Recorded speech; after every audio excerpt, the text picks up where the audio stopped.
यकीनन ये हमारे लिए बाइस फख्र भी है और बाइस शहादत भी है, क्योंकि महबूब की महफिल को महबूब सजाते हैं, महबूब की महफिल को महबूब सजाते हैं, और आते हैं वही जिनको सरकार बुलाते हैं। और वो लोग खुदा शाहिद किस्मत के सिकंदर हैं जो सरवरे आलम का मीलाद मनाते हैं। आइए सर से बुलंदी परवाज करते हैं, सर से बुलंदी परवाज करते हैं, खुदा के पाक नाम से इस बज़म का आगाज करते हैं।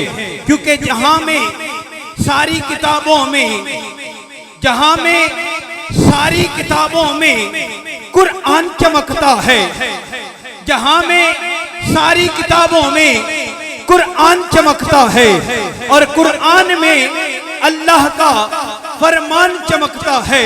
पढ़ ले फिर जो इन 30 पारों को, पढ़ ले फिर जो इन 30 पारों को, जमाने भर में वो इंसान चमकता है।